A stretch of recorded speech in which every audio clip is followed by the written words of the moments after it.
ঈশানকোণে মেঘ ডাকছে আকাশ জুড়ে বুনো মহিষের পাল। পড়ন্ত বিকেলে কালবৈশাখীর স্পষ্ট পূর্বাভাস। চারিদিকে ঘূর্ণি বাতাসে ধুলো বালির ঝড় উঠেছে যেন।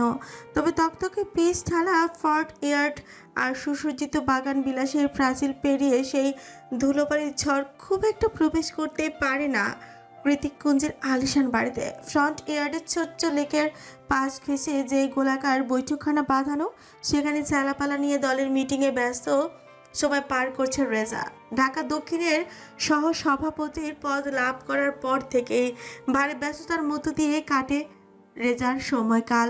সত্যি বলতে এই বাড়ির পূর্বপুরুষদের রাজনৈতিক কর্তৃত্ব আর নাম ভাঙিয়ে রেজার এত দূর আসা, সেই হিসেবে প্রমাণস্বরূপ এই বাড়ির সুবিশাল বৈঠকখানায় প্রায়শই বসে রেজার রাজনৈতিক আসর। ও যে এই বাড়িরই কুটুম সেটা বোঝাতেই হবে তো সবাইকে। আলোচনা তখন মাঝপথে একের পর এক নিজেদের বক্তব্য পেশ করছে দলের সদস্যরা। ঠিক সেই সময় বাগান বিলাসে ঘেরা বিশাল গেটটা ক্যাচ ক্যাচ আওয়াজে খুলে যেতে সবার দৃষ্টি গিয়ে ঠেকলো সেদিকটায়। কার্ড দিয়ে উবারে ভাড়া মিটিয়ে মাত্রই বাড়িতে প্রবেশ করেছে সানগ্লাস পরিত লম্বা মতো এক অচেনা সুদর্শন যুবক। তার প্রতিটি পদধ্বনিতে উপচে পড়া কর্তৃত্ব আর আভিজাত। হাঁটার তালে তালে চড়া কাঁচা ক্রমশ দুলে উঠেছে দেখে মনে হচ্ছে কোনো গ্লোবাল সুপারস্টার মাত্র গুরুত্বপূর্ণ শট শেষ করে শুটিং সেট থেকে বেরিয়ে এসেছে। এখন ম্যানলি হাঁটা চলা পেছন থেকে যে কেউ দেখতে নিষ্প্রভ হয়ে তাকে থাকতে বাধ্য। অচেনা কাউকে এভাবে হুচ করে বাড়িতে প্রবেশ করতে দেখে রেজার একজন বিশ্বস্ত ভৃত্য এগিয়ে এসে বিরক্ত কণ্ঠে শুধল, কে আপনি? কি চাই? কৃতিক হাঁটার গতি ধীর করে গভীর গলায় বলল। Get out. লোকটা এবার চওড়া হয়ে এগিয়ে এসে কৃতিকের পথ আটকে দাঁড়িয়ে বলল, বলছি তো পরিচয় না দিয়ে ওদিকে যাওয়া যাবে না। লোকটার কথা বলতে বাকি চোখের সানগ্লাসটা খুঁড়ে ওর গালে সপাটে চর বসিয়ে দিতে দেরি হলো না কৃতিকের। আকস্মাৎ শক্ত জিম করা হাতের চপটক হাতে 360 ডিগ্রি অ্যাঙ্গেলে ঘুরে গিয়ে শুকনো মাটিতে মুখ থুবড়ে পড়ল লোকটা। কৃতিক পুনরায় সানগ্লাসটা চোখে চড়িয়ে নির্বিকার ভঙ্গিতেই বলল, এটাই আমার পরিচয়। বাড়ি বয়ে এসে নিজের লোকের উপর হঠাৎ আক্রমণ দেখে রেগে মেগে বেশ ক্ষিপ্র গতিতে এগিয়ে এলো রেজা। কৃতিকের দিকে এগিয়ে আসতে আসতে প্রগাঢ় গলায় বলল, আমার লোকের গায়ে হাত তুলিস কে তুই? আমাকে চিনিস? আমি হলাম সহসভা। রেজার কথা পুরোপুরি শেষ হওয়ার আগে ওর বাম গালে আছড়ে পড়ল তীব্র কষাঘাত। থাপ্পড়ে হঠাৎ তাল সামলাতে না পেরে রেজা নিজেও ঘুরে গিয়ে মুখ থুবড়ে পড়ল শুকনো সরষের মাটিতে। নিজেদের নেতাকে এমন বলিষ্ঠ থাপ্পড় খেয়ে মুখ থুবড়ে পড়তে দেখে হকস্টিক নিয়ে এগিয়ে আসতে গিয়েও ভরত ঠোক গিয়ে গিলে কয়েক কদম পিছিয়ে গেল দলের অন্য ছেলেগুলো। এদের কাণ্ডে তড়া করে কৃতিকের মাথার রক্তই উঠে গিয়েছে যেন। পা রাখার সঙ্গে সঙ্গে নিজের বাইরেকে চিড়িয়াখানার মতো অদ্ভুত লেগেছে ওর নিকট। মস্তিষ্কের দমে থাকা সুপ্ত রাগটা হুট করে চওড়া হয়ে উঠেছে চোখের সামনে। মুখ থুবড়ে পড়ে থাকা রেজার ওপর আজ এই সভাপতির তো একটা হেস্তনেস্ত করেই ছাড়বে ও। যেই ভাবা সেই কাজ। ছেলে পেলেদের হাত থেকে হকস্টিকটা ছিনিয়ে নিয়ে এনে ইচ্ছে মতো রাগ ঝেড়েছে রেজার উপর। কৃতিক যখন হকস্টিকে শক্ত প্রহারে ফাটিয়ে ফেলেছিল রেজার শরীর, ঠিক তখনই চোখের সামনে হাজির হয় আনসান করতে থাকা চূর্ণ বিচূর্ণ একজন অসহায় চোখ, যা দেখে পুরোপুরি থেমেই যায় কৃতিক। হাতের হকস্টিকটা ছুঁড়ে ফেলে দেয় অনেক দূরে, তারপর স্থির হয়ে দাঁড়িয়ে পড়ে নিজে আঘাতপ্রাপ্ত হয়ে অন্য একজনের আত্মাকে যন্ত্রণায় পুড়িয়ে দেওয়ার উদ্দেশ্যে। বালাইশাট কৃতিক তাতে সফল হয়েছে। ওর কষ্ট পেয়ে সদর দরজার সামনে হুমড়ি খেয়ে পড়ে চিৎকার করে কাঁদছে। মনে হচ্ছে ওরা কৃতিককে নয়, প্রতিটি আঘাত ওর হৃদয়ে করেছে। শেষমেশ দ্বিতীয় গাড়িটা গেট দিয়ে ঢুকতে ঝামেলার অবসানই হলো। গাড়ি থেকে একে একে নেমে এলো সায়র, অর্ণব, এলিসা, ক্যাথলিন আর প্রত্যয়। কৃতিক ভারী পা ফেলে সদর দরজার কাছাকাছি হাসতে ওরু গিয়ে এসে ওর ক্ষত স্থানের দিকে হাত বাড়িয়ে ছোট উঁচিয়ে ফুপিয়ে উঠছে বলল, কেন করলেন এমনটা? আমাকে কাঁদাতে খুব ভালো লাগে তাই না? কৃতিক জবাব দেওয়া তো দূরের থাক, বরং অরুর ছোঁয়া আগেই ওর থেকে কয়েক কদম পিছিয়ে গিয়ে দাঁড়ায়। ওর এহেন কাণ্ডে অরু বিস্মিত হয়ে বলল। কি হয়েছে আপনার? আমাকে চিনতে পারছেন না? অরুর এহেন প্রশ্নের বিপরীতে কৃতিক কোনো রূপ জবাব দেওয়ার আগেই ওদিক থেকে সায়র এগিয়ে আসতে আসতে সম্মোহিনী হেসে বলল। আরে মিস এলোকেশি, আবার দেখা হলো আমাদের। দেখলে তো কেমন তোমার টানে চলে এলাম।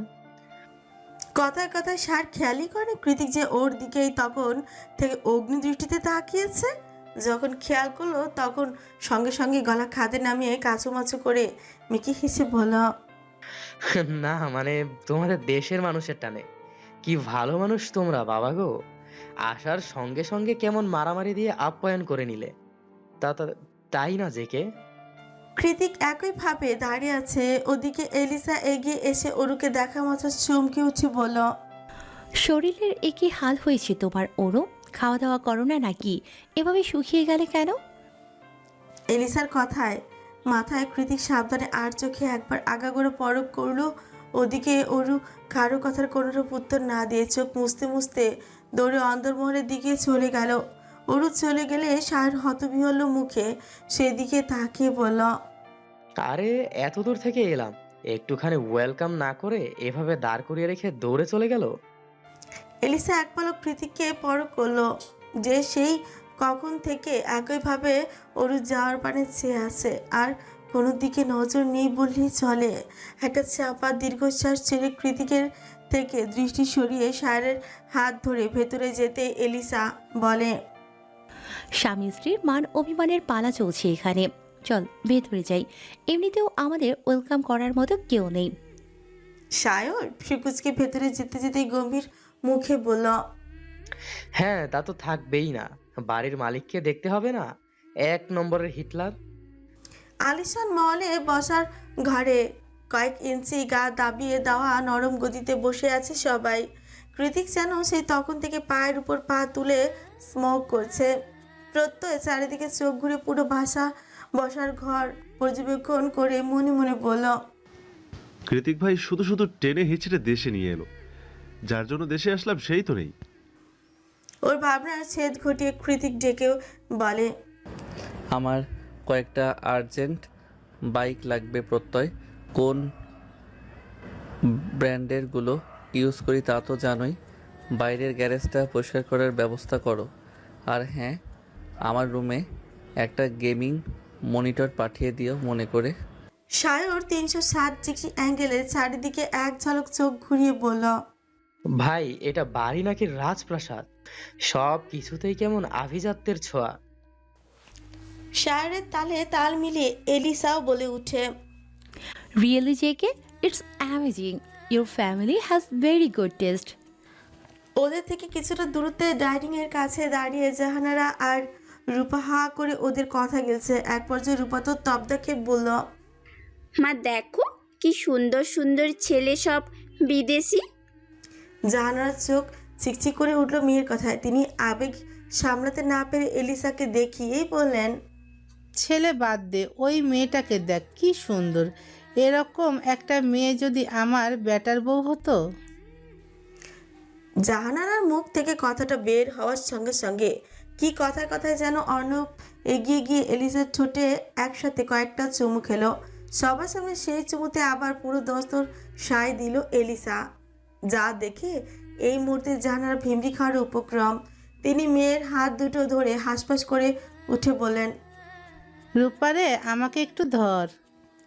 এতক্ষণ যাবৎ সেভাবেই খেয়াল না করলেও এখন নিজের শার্টের কলার নাড়তে নাড়তে জাহানারার উদ্দেশ্যে অর্ণব বলল। এই যে খালা, এক গ্লাস ঠান্ডা পানি দিন তো, বিড়িতে অনেক গরম। ক্যাথরিন একটু ইতস্তত কণ্ঠে ভাঙা ভাঙা বাংলায় বলল। আমিও। জাহানারা একটু জোরপূর্বক হেসে বলল। ইয়ে মানে বাবারা, আমি আসলে এ বাড়ির খালা নই। বাকি কথা শেষ করার আগে কৃতিক প্রত্যয়ের উদ্দেশ্যে করে বলল। বাড়ির কেয়ারটেকার মোকলেস চাচাকে খবর দাও, আমার ফ্রেন্ডসরা যতদিন আছে উনি যাতে একজন ভালো বাঙালি রাঁধুনি রেখে দেয়। ওরা যাতে বাঙালি এক্সোটিক খাবার দাবারগুলো টেস্ট করতে পারে। আর হ্যাঁ, অ্যাজ সুন অ্যাজ পসিবল এদেরকে বিদেয় করো। আমার মহিলা সার্ভেন্ট পছন্দ নয়। কৃতিকের কথা অপমানে থমথম হয়ে গেল জাহানারার মুখ। রূপা চুপসানো মুখ ঠোঁট উল্চে মিনমিনিয়ে বলল, মা কি বলছে উনি? আমরা নাকি সার্ভেন্ট? জাহানারা মেয়েকে আশ্বস্ত করে বললেন, চুপ কর, তোর ফুপি ফিরে এলে সব ঠিক হয়ে যাবে। কৃতিক এতক্ষণ সোফা ছেড়ে উঠে সামনের ক্যাবিনেটের দিকে তাকে কপাল কুঁচকে বলল, এখানে আমার ফেভারিট কিছু শোপিস ছিল, কোথায় গেল সেগুলো? জাহানারা তৎক্ষণাৎ নালিশ করার মতো গলা উঁচিয়ে অরুর ঘরের দিকে ইশারা করে বলে উঠছে, ওই যে ওই মেয়েটা ভেঙেছে, শুধু এগুলোই না, আরও অনেক কিছু ভেঙেছে। এইটুকু মেয়ের সে কি তেজ! কৃতিক সবাইকে শুনিয়ে বিড়বিড়ালো। আমার বউ তেজ থাকা মাস্ট। প্রত্যয় শোনো। এগিয়ে এসে প্রত্যয় শুধলো, হ্যাঁ ভাই। আগের শোপিসগুলোর মতোই সেম কিছু শোপিস অর্ডার করে দিও, ওগুলো আমার অনেক ফেভারিট। আর হ্যাঁ, এক জোড়া করে অর্ডার করে দিও। বলা তো যায় না মহারানীর আবার কখন মুড সুইং হয়। প্রত্যয় হাসিচোখ মাথা নাড়ে সবকিছু নোট করে বলল, ভাই এখন আসছি, অনেকদিন পর ফিরেছি, বাড়িতে সবাই অপেক্ষা করছে। কৃতিক ওর কাঁধের উপর হাত রেখে আশ্বস্ত করে বলল, বিলিভ মি, এখন ফিরে যাচ্ছ, তবে খুব শীঘ্রই সসম্মানে এ বাড়িতে পা রাখবে তুমি। কৃতিকের কথায় স্মিত হয়েছে দ্রুত পদধ্বনিতে জায়গা ত্যাগ করলো প্রত্যয়। বিকেলের কালো মেঘ রাত হতেই পরিণত হয়েছে প্রকাণ্ড ঝড়ে। ঝড়ের বেগে চারিদিকে প্রবল হাওয়া দিচ্ছে। বাড়িতে বিদ্যুৎ নেই, জেনারেটর জ্বালিয়ে সকলে মিলে রাতের খাবার খেতে বসেছে ওরা। অনেক বছর পরে এমন বৈশাখী ঝড়ের মাঝে চিমচিমে আলোয় টেবিলে হরেক রকমের বাঙালি খাবার দেখে উৎকণ্ঠার সীমা নেই ওদের সবার। ঘি মাখানো ভাত, আমের ডাল, কুচো চিংড়ি ভুনা, কাতলা মাছের ঝোল, মাংস কষা, শিলপাটায় তৈরি ভর্তা, লাউ পাতার বড়া, আর শেষ পাতে মিষ্টি দই। কতটা আমোদ করেই না খাবারগুলো হাতে মেখে উপভোগ করছে ওরা। একটু পর ফ্রেশ হয়ে এসে ওদের মাঝে চেয়ার টেনে বসলো কৃতিক। ওর চোখ দুটো আইপ্যাডে নিবদ্ধ। সেদিকে তাকিয়ে চেয়ার টেনে বসতে বসতে খেয়ালই করলো না যে ও অরুর পাশে বসেছে। বিকেলে ঘটনার পরে এলিসাই অরুকে বুঝিয়ে শুনিয়ে খাবার খেতে নিয়ে এসেছে। এলিসা বড় আপার মতো, তাই ওর কথা ফেলতে পারেনি অরু। ও সহসা চলে এসেছে ডাইনিংয়ে। চিকন কোমল হাতে প্লেটের মধ্যে কেউ ভাত তুলে দিচ্ছে। ব্যাপারটা দৃষ্টিগোচর হতে আইপ্যাড থেকে চোখ সরল কৃতিক। দেখলো অরু ওর পাশে বসে নিজের ছোট ছোট হাত দিয়ে পুচু গিন্নিদের মতো করে ওর প্লেটে খাবার বেড়ে দিচ্ছে। লম্বা চুলের আড়াল থেকে আবারও ঢিলে হয়ে যাওয়া জামাটা স্পষ্ট জানান দিচ্ছে যে অরু কতটা শুকিয়ে গিয়েছে। কৃতিক সেদিকে এক ঝলক তাকে হুট করে চেয়ার ছেড়ে উঠে দাঁড়ালো। কৃতিকের কাণ্ডে অরু আচমকা লাফিয়ে উঠল। শার খেতে খেতে শুধল। কি হয়েছে? কৃতিক বেসিন থেকে হাত ধুয়ে উপরে যেতে যেতে বলল, নাথিং। অনুপ হাঁক ছেড়ে বলল, খাবি না? সিঁড়ি ডিঙিয়ে উপরে যেতে যেতে জবাব দিল কৃতিক। খিদে নেই। কৃতিক এইভাবে উঠে যাওয়াতে অরু অপমানিত বোধ করলো খুব। লোকটা শুধু শুধু ওর সাথে কেন এমন রাগ দেখাচ্ছে? কিছুই তো মাথায় ঢুকছে না ওর। কৃতিক কি এমন ভুলে শাস্তি দিচ্ছে ওকে? সবাই এই মুহূর্তে ওর থমথম মুখের দিকে তাকিয়ে আছে। ব্যাপারটা বোধগম্য হতেই হাতের পিঠ দিয়ে চোখ মুছতে মুছতে সিঁড়ি ভেঙে উপরে চলে যায় অরু। ওরা দুজনেই চলে যাওয়ার পরপরই সার বিরক্তিতে চিরবিড়ে উঠে বলল, তোর বন্ধু চাইছেটা কি অর্ণব? যার জন্য ইউএসএ বসে ড্রাগ ফাগ নিয়ে যা তা অবস্থা করে ফেলছিল, আর এখন চোখের সামনে পেয়েও তাকে না দেখার ভান করে এড়িয়ে যাচ্ছে। আশ্চর্য। এলিসা ক্যাথলিনের প্লেটে তরকারি তুলে দিতে দিতে বলল, জেকে নিজের অভিমানটা প্রকাশ করতে পারছে না, কারণ এসব ওর ধাঁচে নেই, যার ফলস্বরূপ ওর সাথে এমন রুড বিহেভ করছে। আই থিঙ্ক সময়ের সাথে সাথে ঠিক হয়ে যাবে, ওরই ঠিক করে ফেলবে, কারণ ওই পিচ্ছি মেয়ে ছাড়া আর কারোর ধার ধারে না ঘাটতেরা ছেলেটা। এলিসার কথা শুনে অর্ণব খেতে খেতে আমোদিত সুরে বলল, জান, তুই তো দেখি যাতে মাতাল তালে ঠিক আছিস। এলিসা এদিক ওদিক তাকিয়ে কট মুঠে বলল, একবার রুমে যাও, তারপর তোর হচ্ছে। বাইরে ঝড়ের তাণ্ডব ক্ষীণ হয়ে এসেছে।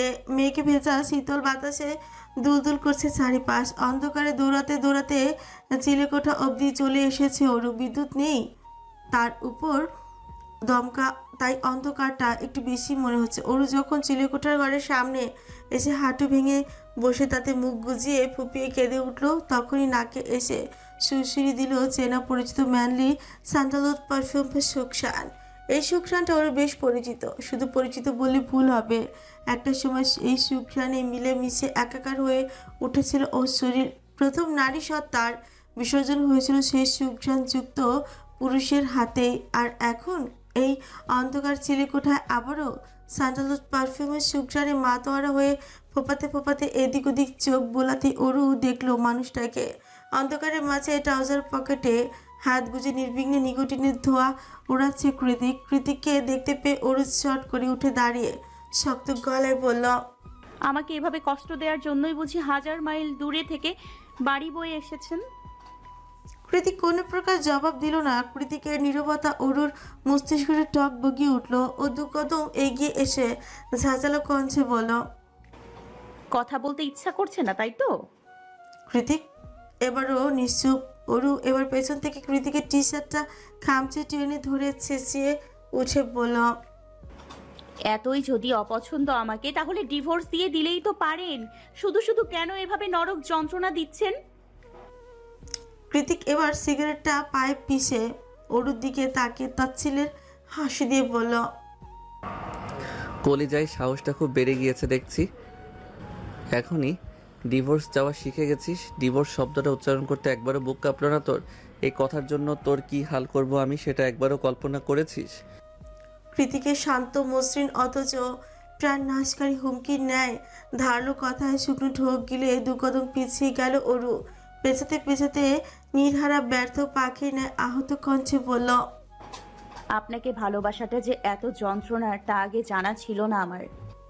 কৃতিক অরুর দিকে তাকিয়ে গম্ভীর গলায় বলল, এতটুকুতেই হাঁপিয়ে উঠেছিস? সারা জীবন আমার সাথে থাকবি কি করে তুই? অরু ছোট উল্টে অভিমানী কণ্ঠে শুধোয়, এতদিন দূরে থেকে পড়াতেন আর এখন কাছে এসে পড়াচ্ছেন, কেন করছেন এমন? হ্যাঁ, একটু ভালোবাসুন না। আমি আপনার একটুখানি ভালোবাসা পাওয়ার জন্য চাতক পাখির মতো ছটপট করছি, আপনি কি বুঝতে পারেন না? কৃতিক এবার পায়ে পা এগিয়ে এগিয়ে অরুর গা ঘেঁষে দাঁড়ালো। দমকা হাওয়ায় অরুর লম্বা চুলগুলো এলোমেলো হয়ে উঠতে খানিক বাদে বাদে উড়ে গিয়ে ঠাঁই নিচ্ছে কৃতিকের চওড়া বুকে। অরুকে অবাক করে দিয়ে কৃতিক ওর চুলগুলো হাতের মুঠোয় নিয়ে চোখ বন্ধ করে তাতে নিঃশব্দে নাক ছোঁয়ালো। অতঃপর মুঠো ভর্তি করে অরুর চুলের সুবাসে লম্বা করে নিঃশ্বাস নিল কৃতিক। দুজনার নীরবতায় কিছুক্ষণ সেভাবে অতিবাহিত হলো। পর মুহূর্তেই শুকিয়ে যাওয়ার দরুন অরুর বেরিয়ে আসা কলারবনগুলোর দিকে নজর পড়তেই শক্ত হয়ে এলো কৃতিকের ছোঁয়াল।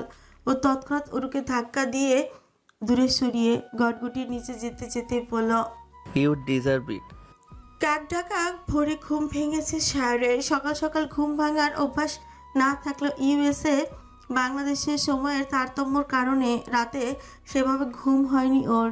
রাতে ঘুম না হলেও দুপুরের দিকে হয়তো দেখা যাবে ঘুমের জন্য চোখের পাতা খুলে রাখা দায় হয়ে পড়েছে। তাই ঘুমে তলিয়ে যাওয়ার আগে সকালটাই একটুখানি লেকের আশেপাশে হাঁটতে বেরিয়েছে সায়র। পেছনে অবশ্য ট্রাকস্যুট পরে কৃতিক আর অর্ণবও বেরিয়েছে, তবে ওদেরকে পেছনে ফেলেই অনেকটা এগিয়ে এসেছে সায়র। রাতে ঝড়ের তাণ্ডবে পুরো ব্যাক ইয়ার্ড ভরে গিয়েছে কাঁচা আমে। মহলে চারপাশ থেকে সূক্ষ্ম হাতে সেই আম কুড়িয়ে বাড়ির কেয়ারটেকার মোকলেস চাচা সেখানটায় মোড়া পেতে বসে আছে এলিসা আর ক্যাথলিন ডিএসএলআর ক্লিক করে কর্মরত মুকলেস চাচার ছবি ধারণ করা ব্যস্ত। আর এলিসা এটা ওটা প্রশ্ন করায়। মুকলেস চাচাও হাত চালাতে চালাতে বেশ উৎসুক হয়ে উত্তর দিচ্ছেন এলিসার প্রশ্নের। শায়র হাঁটতে হাঁটতে গেটের কাছে এগিয়ে এসে গেট খুলতে যাবে, তার আগে কেউ একজন গেট খুলে হুড়মুড়িয়ে প্রবেশ করে বাড়ির ভেতরে।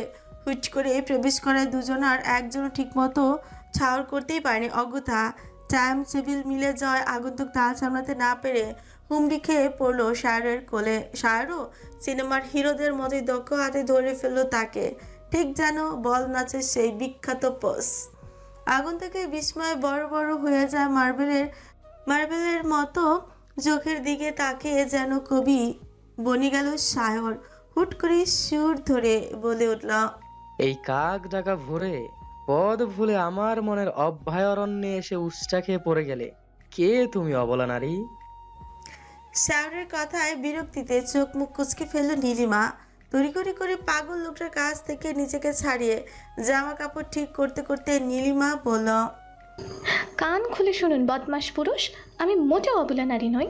আর না আমি পথ ভুলে কোথাও উষ্টা খেয়েছি, বরঞ্চ আপনি এখানে খাম্বার মতো দাঁড়িয়েছিলেন। মহল্লায় নতুন মনে হচ্ছে, তাই নীলিমাকে চেনেন না? ইফটিজিং করতে আসলে না আব্বাজানকে বলে এমন কেলানি খাওয়াবো যে সারা জীবনের জন্য এই মহল্লার ঠিকানাই ভুলে যাবেন। হ্যাঁ। গড়গড়িয়ে কথাগুলো শেষ করে একটা মুখ ঝামটি দিয়ে চলে গেল নীলিমা। সায়র ছোচ উঁচে ক্যাবলা কান্তের মতো বিড়বিড়িয়ে বলল, আশ্চর্য, বাঙালি মেয়েরা এত সেন্সিটিভ কেন? কি এমন বললাম? মেয়ে তো নয় যেন ধানি লঙ্কা, আব্বাজানরে ভয় দেখায়। আজীব। এতক্ষণে কৃতিক আর অর্ণব ও এগিয়ে এসেছে গেটের কাছে। সায়রকে এভাবে একা একা কথা বলতে দেখে অর্ণব ওর কাঁধে হালকা ধাক্কা দিয়ে বলল, কি রে, ঠিক আছিস? সায়র ছুঁচ কামড়ে বলল, দোস্ত, মেয়েটাকে দেখেছিস? পুরাই রাগিনী। ফুস করে একটা নিঃশ্বাস ছেড়ে বলল, যে কে অরুতে আসক্ত, আর আমার অ্যালি আছে, তাই আমাদের মেয়ে দেখিয়ে লাভ নেই দোস্ত। সায়র মাথা চুলকে শুকনো মুখে বলল, হ্যাঁ ঠিকই তো, তোমাদের বিয়ে বাসর সব শেষ আর আমি এখনো সিঙ্গেল। সায়রের কথার পাছে অর্ণব আবারও ভুল ধরে বলল, এইবারও মিস্টেক, আমার বিয়ে হয়নি, আর জেকের বাসর। সায়র চোখ ছোট ছোট করে কৃতিকের দিকে তাকিয়ে বলল, আমি ওকে বিশ্বাস করি না দোস্ত। ও যা অধৈর্য, সুযোগ পেলে গাড়ির মধ্যে বাসর সেরে ফেলতেও 2 মিনিট ভাববে না। সায়রের কথায় কৃতিক আচমকা বিষমি খেলো। কাশতে কাশতে বলল, আমাকে নিয়ে গবেষণাটা এবার বন্ধ করবি তোরা? কৃতিকের নাজেহাল অবস্থা দেখে সায়র অর্ণব ওর দিকে তীক্ষ্ণ দৃষ্টি নিক্ষেপ করে একই সুরে বলে উঠল, তুই কি আসলেই গাড়িতে? ওদের কথার বলা আর কোনো ফুরসত না দিয়ে হন হন করে গেটের ভিতরে চলে গেল কৃতিক। কৃতিক চলে যেতে সায়র আর অর্ণব একজন আরেকজনের দিকে তাকিয়ে আফসোসের সুরে বলল, হ্যাঁ, জেগে শালা সব কিছুতেই ফার্স্ট। কৃতিক গেট ছাড়িয়ে বাইরে বেরোতে দেখতে পেলে একটা সাদা টয়োটা হেলান দিয়ে দাঁড়িয়ে কৃতিক কুঞ্জের দিকে উকি ঝুঁকে দিচ্ছে অমিত। একই সাথে একই ভার্সিটিতে পড়ার সুবাদে প্রথম দেখাতেই অমিতকে চিনতে পারলো ও, তাই সহসা এগিয়ে গিয়ে প্রশ্ন ছিল কৃতিক। অমিত আরিয়ান রাইট? অমিত তড়িঘড়ি করে সোজা হয়ে দাঁড়িয়ে কৃতিকের দিকে হাত বাড়িয়ে বলল, চিনতে পেরেছো তাহলে?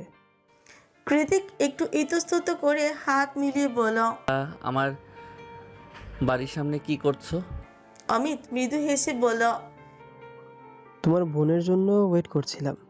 ও তো বাংলা একাডেমিতে যায় প্রতিদিন, তাই ভাবলাম আমি যেহেতু এগুলি দিয়ে যাচ্ছি ওকেও নিয়ে যাই। কৃতিক ভ্রু কুঞ্চিত করে অবাক হয়ে বলল, আমার বোন মানে? কেন, ওটা তোমার বোন না? ওর কথার পেছন থেকে সার ফুস করে একটা নিঃশ্বাস ছেড়ে বলে হচ্ছে গেল। অমিত একটু ঝুঁকে মাথা কাত করে শুধল। কি গেল? অমিতের কথা শক্ত হয়ে এসেছে কৃতিকের। কোনো মতে হাত দুটো মুষ্টিবদ্ধ রেখে নিজেকে সংবরণ করে দাঁতে দাঁত চেপে ও বলল, অরোরা আজকে যাবে না, শরীর ভালো নেই ওর, তুমি যেতে পারো। অমিত আর কি বা করবে? হ্যাঁ সূচক মাথা নাড়িয়ে গাড়ি নিয়ে তৎক্ষণাৎ প্রস্থান করে। অমিতের গাড়িটা সরে যাওয়ার সঙ্গে সঙ্গে কৃতিক কাউকে কল দিয়ে বলল, কৃতিক কুঞ্জের সীমানা ছাড়ানোর আগেই সাদা টয়োটার টায়ার বরাবর গুলি করে দাও, যাতে করে সারা জীবনে আর এই বাড়ির সামনে দাঁড়ানোর সাহস না পায় ওই গাড়ি। এতক্ষণ যাবৎ সবকিছু পেছনে দাঁড়িয়ে পর্যবেক্ষণ করছিল সায়র আর অর্ণব। কৃতিকের শেষ কথাগুলো শুনে সায়র অর্ণবের কানের কাছে গিয়ে ফিসফিস করে বলল, দোস্ত, তোকে বলেছিলাম না সকাল থেকেই বাম চোখটা কেমন লাফাচ্ছে, দেখলি তো? অর্ণব চিবিয়ে চিবিয়ে বলল, তোর জীবনে নারী নামক প্যারার এন্ট্রি ঘটেছে, ওই জন্য লাফিয়েছে, এখানকার ঘটনার জন্য নয়। তুই ভুলভাল যুক্তি প্রদান করা বন্ধ কর, নয়তো জেকে কে বলে তোর অন্য চোখ লাফানোর ব্যবস্থা করছি আমি। সায়র বিস্ময় ভ্রুকুঞ্চিত করে শুধল। কি বলবি? বলবো তুই আবারও অরুর নাম মুখে নিয়েছিস। কথাটা শেষ করেই কপট হাসিতে প্রসারিত হলো অর্ণবের চোখ। ওদিকে সায়র অর্ণবের দিকে তাকিয়ে রাগে কট মটিয়ে উঠে পিড়পিড়ালো। শালা মির্জাফর। গধূলি বিকেলে সূর্যের ছাঁচা উত্তাপ কমে এসেছে কিছুটা। এখন পর্যন্ত পায়ের তলার মাটি লোহার তাওয়ার মতোই তেতে আছে। চারিদিকে নিস্তব্ধ দুপুরের ভাত ঘুমে বিভোর পুরো মহল্লা। শুনশান নীরবতা, মাঝে গলির মোড়ে থেকে ক্ষণে ক্ষণে ভেসে আসছে নেড়ি কুকুরের ঘেউ ঘেউ আওয়াজ। ভেজা টিস্যু দিয়ে কপালের অহর্নিশ ঘামটুকু মুছে মাত্রই কৃতিকুঞ্জের কলিং বেলে হাত চালালো প্রত্যয়। আজ আর কোনো ফর্মাল পোশাকে নয়, মেরুন টি শার্ট আর ব্ল্যাক ডেনিমে হাজির হয়েছে সে। কাঁধে ল্যাপটপ ব্যাগ। বাংলাদেশে আসার দরুন আমেরিকার আবহাওয়ার সাথে মিলিয়ে ড্রাই করা হালকা বাদামি চুলগুলোতে রুক্ষতা স্পষ্ট দৃশ্যমান।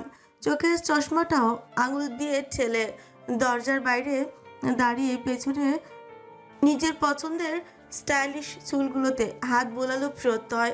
অতঃপর অপেক্ষারত হলো দরজার সদর দরজা খোলার। এই উত্তপ্ত বিকেলে কিছুতেই কৃতিক কুঞ্জে আসার ইচ্ছা ছিল না প্রত্যয়, কিন্তু কৃতিকের জরুরি তলবে না এসে আর উপায় কি? কৃতিকের সিদ্ধান্ত এখন থেকে জেকে গ্রুপের বাংলাদেশি ব্রাঞ্চে নিয়মিত বসবে সে। তাই কোম্পানির প্রয়োজনীয় ডকুমেন্টসগুলো নিয়েই এই ভর দুপুরে ছুটে আসা। কৃতিক মালিক মানুষ, সে চাইলে 1000 দিন দায়িত্ব ফেলে রাখতে পারে, কিন্তু প্রত্যয়ের তো আর সেই সুযোগ নেই। পুরো কোম্পানির দায়িত্ব তার কাঁধে। বাংলাদেশ হোক কিংবা বিদেশ, অফিস তো তাকে নিয়মিত করতেই হয়। তার উপর কৃতিকের ব্যক্তিগত একটা সাইডও পুরোপুরি প্রত্যয় দেখভাল করতে হয়। সেই হিসেবে প্রত্যয় ভীষণ ব্যস্ত একজন মানুষ। নিজের হাজারো রকম দায়িত্বের কথা চিন্তা করতে করতে আবারও বেজা টিস্যু দিয়ে কপাল মুছল প্রত্যয়। ঠিক তখনই ঝনৎ করে খুলে গেল সদর দরজা। নিজের ভাবনা থেকে বেরিয়ে প্রত্যয় সামনে তাকাতেই দেখলো কালো চুড়িদার পরিহিত অনুকে, যে এই মুহূর্তে প্রত্যয়কে দেখে চোখ দুটো রসগোল্লা বানিয়ে দাঁড়িয়ে আছে। অনুর চোখে চোখ পড়ার সঙ্গে সঙ্গে চোখ দুটো ছোট ছোট করে ফেলো প্রত্যয়। ধীর পায়ে সামনে এগোতে এগোতে ধারালো গলায় কথা শুনল তখনই। তোমার না বিয়ে হয়ে গিয়েছে? কোন ভুড়িওয়ালা আরতদারের সাথে? খুব বড় লোক, ঢাকার নাম করা পুরনো ব্যবসায়ী, তোমাকে অনেক ভালোবাসে। বাসর করাও শেষ, তাহলে এখানে কি করছো? প্রত্যয় রক্তিম চোখের দিকে তাকাতেই হঠাৎ করে শুষ্ক চোখ গিলে কয়েক কদম পিছিয়ে গেল অনুর পদাচরণ অনুসরণ করে প্রত্যয় এগোতে এগোতে পুনরায় বলল, কোথায় সেই গোপধারী সুদর্শন পুরুষ? আমিও একটু দেখি আমার অনুকে কে দিল এত সুখ। বিছানায় পারফরমেন্স কেমন ছিল সেটাও তো জানতে হয়। আমার জিনিসকে আমার আগেই উপভোগ করেছে। ভুড়িওয়ালার লাক আছে বলতে হয়। আমার অপরিচিতা যে ভুড়িতে এত শান্তি খুঁজে পায় তা জানলে এত কষ্টে জিম করে আর বডি বানাতাম না, ট্রাস্ট মি। প্রত্যয়ের উচ্চপচের কথা শুনে অনু মনে মনে বলল, রাগের চোটে ওনার মাথার তার ছিঁড়ে গিয়েছে, এক্ষুনি আইস ব্যাগ দিতে হবে। যেই বাবা সেই কাজ। অনু ছুটতে গিয়ে ফ্রিজ থেকে আইস ব্যাগ এনে প্রত্যয়ের মাথার উপর রেখে দিল। ভোদর অনু ভয়ের চোটে গা ঢাকা দিতে চাইছে। ব্যাপারটা বুঝতে আসতেই অনুর পেছন পেছন ছুট লাগালো প্রত্যয়। ওকে তাড়া করতে করতে চেঁচিয়ে প্রত্যয় বলল, অনুর বাচ্চা, তোমাকে আমি ছাড়বো না। আমাকে মিথ্যে বলার শাস্তি স্বরূপ মুখ সেলাই করে দেবো তোমার। তারপর তোমায় দেখিয়ে দেখিয়ে আন্টি মার্কা মহিলাদের সাথে ফ্ল্যাট করব। তখন বুঝবে কেমন লাগে। ধান্দাবাজ মহিলা, দাঁড়াও বলছি। কে শোনে কার কথা? অনু ছুটতে ছুটতেই একতলা পেরিয়ে দোতলার করিডোর পেরিয়ে 3 তলা, তারপর সোজা ছাদ। প্রত্যেক দম্বার পাঁচ নয়, এতগুলো মিথ্যে বলার শাস্তি আজ তো অনুকে দিয়েই ছাড়বে ও। তাই তো অনুর পেছনে ছুটতে ছুটতেই ছাদে চলে আসা। দৌড়ে ছাদের শেষ মাথা এসে আকস্মাৎ থেমে গেল অনুর পা। কোনো মতে প্রাচীলে হাত দিয়ে নিজেকে সামলে ঘাড় ঘুরিয়ে পেছনে চাইলে অনু। দেখলো ওর থেকে কয়েক সেন্টিমিটার দূরত্বে দাঁড়িয়ে হাঁটুতে হাত ভর করে হাঁপাচ্ছে প্রত্যয়। কয়েক সেকেন্ড হাঁপিয়ে নিজেকে একটু ঠিকঠাক করে অনুর দিকে তাকিয়ে রাগে গজগজিয়ে উঠে প্রত্যয় বলল, স্কুলে কি দৌড়ের কম্পিটিশন করতে নাকি? বাপরে বাপ। অনুমুখ কাচুমাচু করে বলল। আপনি কেন তাড়া করছেন আমাকে? ওই জন্যই তো দৌড়ালাম। প্রত্যয় দ্রুত পায়ে এগিয়ে এসে অনুর মুখোমুখি। শাস্তি দেব বলে? তোমার সাহস কি করে হয় আমাকে এতগুলো মিথ্যে কথা বলার? তোমার কি মনে হয় তুমি বলেছো আর আমি তোমার কথা বিশ্বাস করে বসে আছি? স্টুপিড মেয়ে।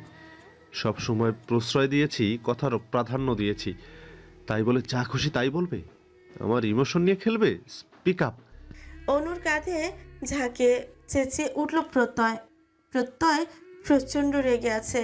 চোখ দেখে মনে হচ্ছে এক্ষুনি অনুকে চোখ দিয়ে ভস্মই করে দেবে এই ভদ্র শুভ্র ঠান্ডা মেজাজের ছেলেটা। তার উপর মিথ্যে বলা দরুন অনুকেই দোষারোপ করছে বারবার। তাই এই মুহূর্তে ভয় কুকড়ে গিয়ে নীরবে চোখে জল ফেলছে অনু। প্রত্যয় কান্নারত অনুর দিকে তাকে রাগে ফুসফুস করতে করতে বলল।